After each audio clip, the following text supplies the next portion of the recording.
I have had programs that have then extended into students, visiting senior communities outside of the program.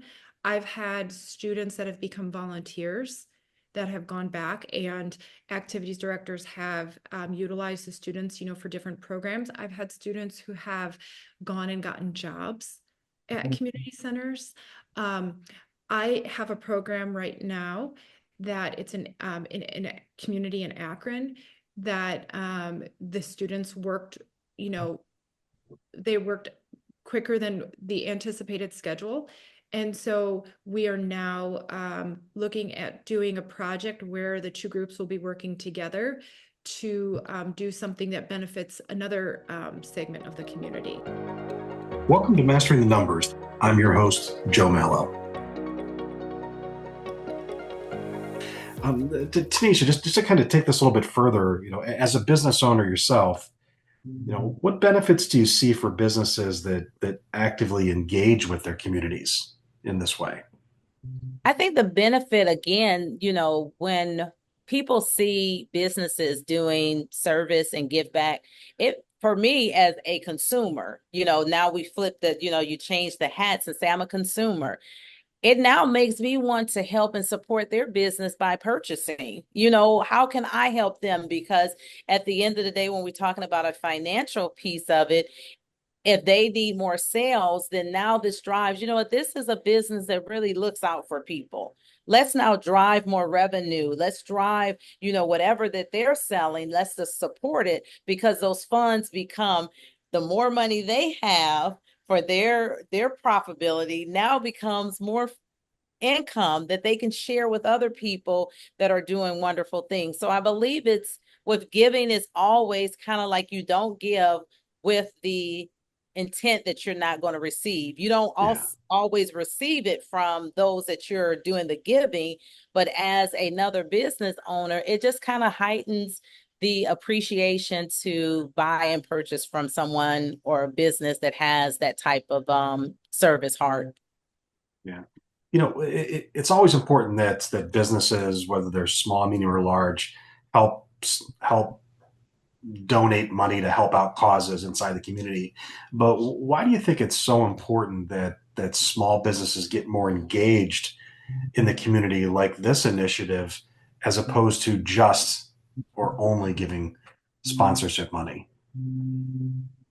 So I believe that when you're giving the time and the service, you're building relationships. And we know, as hard as it is sometimes to keep a customer, especially in this day and age of, the ability to move from one industry to another, one product or service, that organic growth, which is building relationships, when you're seeing that business in the community, now it creates relationship building. And that relationship building now helps for choice.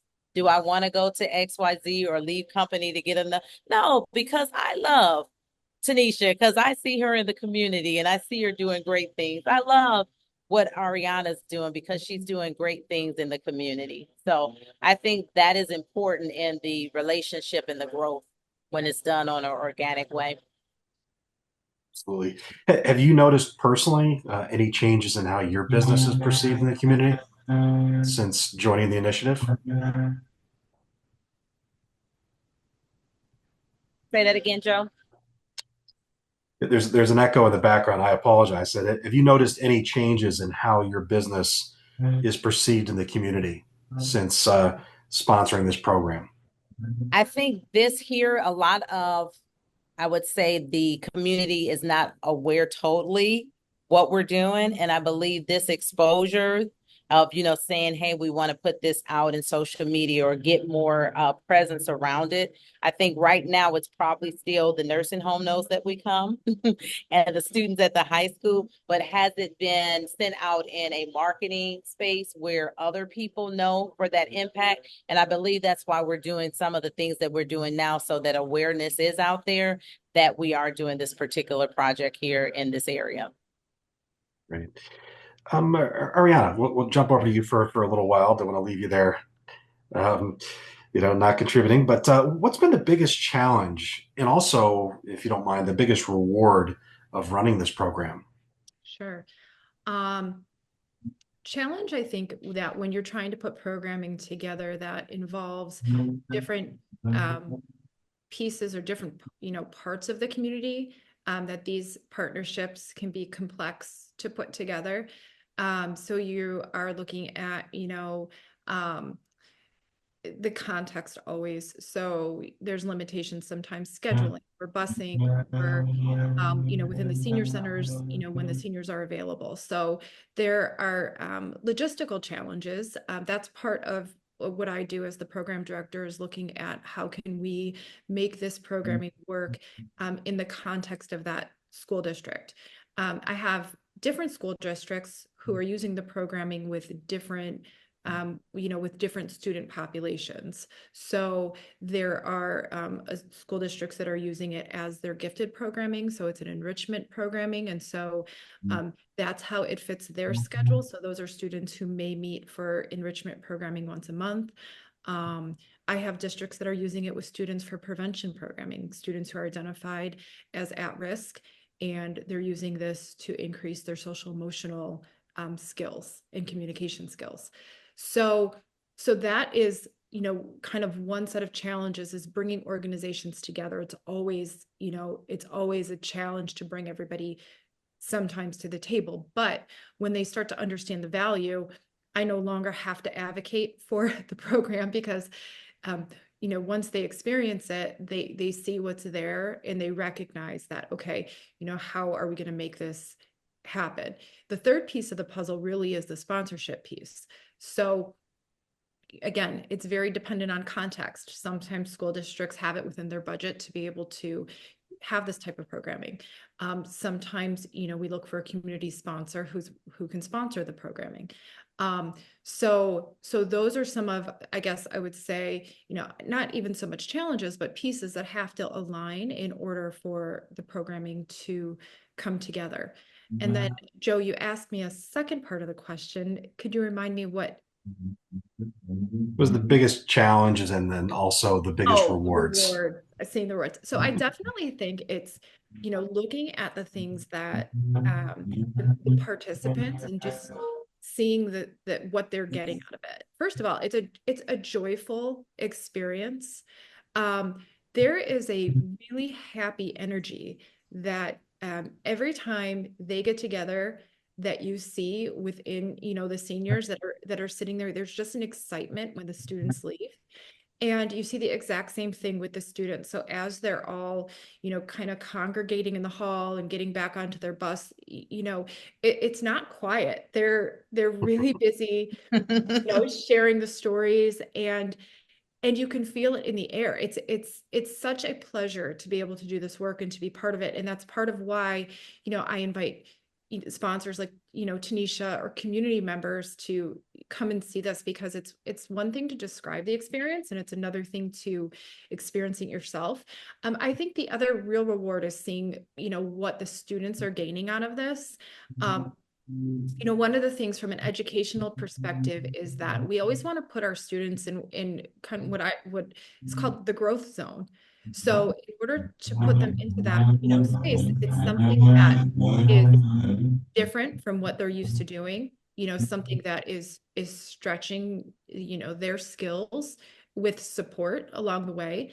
And so they're going into these spaces that are, something that they're not necessarily used to, but they're being successful. And what it's teaching them is that in their future, they can operate outside of their comfort zone. And that's really, I think, when in terms of education, what we want to be teaching people is, how do you, get into a space that is not completely one that and may not be totally, something that you've mastered, and how do you step into that and build confidence and build skills? And so that's what these students really are doing. Yeah, that's great. Well, how do you take that one step further? How do you ensure that the program evolves to continue to meet the needs of the community?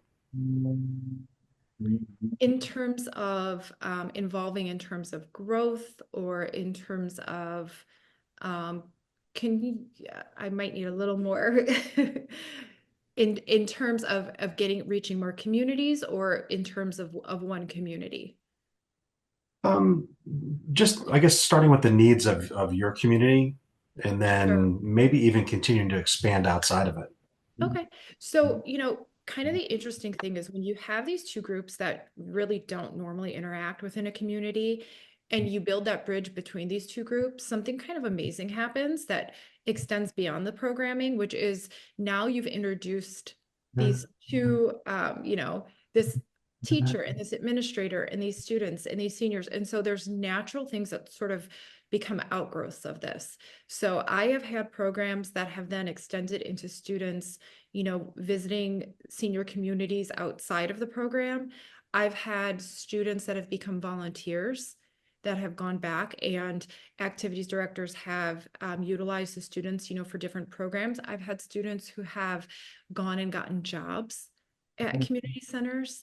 Um, I have a program right now that it's in a community in Akron that the students worked, they worked quicker than the anticipated schedule. And so we are now looking at doing a project where the two groups will be working together to do something that benefits another segment of the community. So now they are, now we're even kind of growing past sort of that initial initiative that they got together with. So there really is so much potential within this in terms of other communities and growing into other communities. Really, I think Tanisha hit on it earlier. I think it's a matter of getting the message out that this is, that this is something that, can happen within a community. And having them understand that the programming has been really thought out well. This program is not new. So this was something that I developed 15 years ago. And the original program has been in place and still going for the past 15 years. And I have not really been working directly with it. So what that tells me is that there is educators and community members and people at, who work with older adults who all believe in this programming and who continue to support it because they see a benefit. So really, I think, having administrators in school districts or decision makers, letting them know that this is something that they can bring to their district, that it has a track record of being really successful, and finding sponsorships that want to go in and support their local schools or support Yeah, their local seniors. yeah, that's great. So is it your plan to continue this program outside of Twinsburg to continue to push it farther and farther through northern or northeastern Ohio? Yes, yes. So that's the identified area right now of our reach is Northeast Ohio. So there are different programs that are, so Twinsburg is one program, but there are other programs that are already established and running. Um, yes. That's great. Well, keep it going. Keep branching out because I think this is such a great thing. Tanisha, how in your mind, how does supporting this program align with your business values and your goals? So number one, when we're doing things with young adults, we always create in the life space of your ability to serve. That's a big component of just how I was raised, what I've done as a young adult, as an adult, is that there should be some component where you're giving back, where you're giving, where you're serving, you're volunteering. And it's really part of the quality of life. It's a quality of life to be able to impart. You get to choose what that person or organization or thing that resonates with you in that giving space. But we have in our community, when we're talking about the quality of life and all the other things, the money piece and finding your career and all these decisions that you have to make. One of the other important decision is to find who you can help. And so that may be a nursing home project like this. That may be the food bank. That may be a hospital center with children that have sickness or something that's terminal in nature. That may just be a community leader within your community. So that aligns perfectly with what our initiatives are to helping build young adults in the space of the quality of life and not leaving out that component because there's so many things that we can be selfish in and look at, let me make sure that I'm taken care of and I have all the things that I need, when it comes to our housing situation or our clothing or our activities or all the things that we can get so connected to and we sometimes forget. So this initiative and any initiative that has a space to allow young adults, to allow youth to start in that community service. And one of the big things is that, community service is considered part of the curriculum, in the educational space. There's so many hours because it's a value proposition in education. You have to show that you have a heart posture to create that next thing, whether it's in education, whether it's in business, whether it's in life. And I believe this is just another option if a young person needed to get community service hours. This community service hours and this ability to serve could now create an interest in a career. I didn't know that attending XYZ and being involved, while I didn't know there was jobs in the nursing home, or I didn't know that as a nurse I could work, it just opens up so many um decision making processes, and it's almost like an internship. It's almost like ability to experience something before making a final decision on what you want to do. And one of our drivers with young adults is having them to discover what their purpose is, to discover what am I going to do with my life. And serving is a good spot to kind of go around to different areas.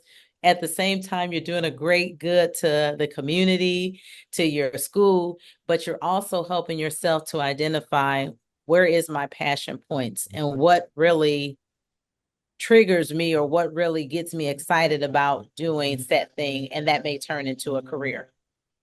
Right. So would you personally encourage other business owners in the community to help sponsor similar initiatives like this one? Absolutely, absolutely. Especially with small business owners, myself being a small business owner, when you're starting off, and I think we talked about this in our episode, we all start at this place. You all start at some small beginning. And it's always helpful for someone that may be a couple steps ahead of you or someone on the journey with you to say, hey, what do you need help with? Maybe my business can help you get you to the next ladder, step on the ladder. So I believe that whatever initiative that aligns with your business, and you can find this may not be the direct alignment in the business space, but find an area in there. Maybe it's employees that you can say, hey, this is something that I can contact because I know my employees like doing service. Maybe this is now something that brings the workforce together. Let's now drive to support this as a team. Togetherness is everything. So there is always some way that we can find where supporting initiatives like this, supporting this initiative, we can do that in our small businesses. We can just get creative, think Yeah, outside the box and make it happen. agreed. So all you small business owners out there listening, this is turning into something really special, and there's opportunities for all of us as business owners to help the community. So final question for both of you, and then I'll let you go. Um, if you could sum up the message of this program that you've taken a hold of in one sentence for other business owners or other community members listening, what would it be? And who wants to go first? We'll go alphabetically. Ariana.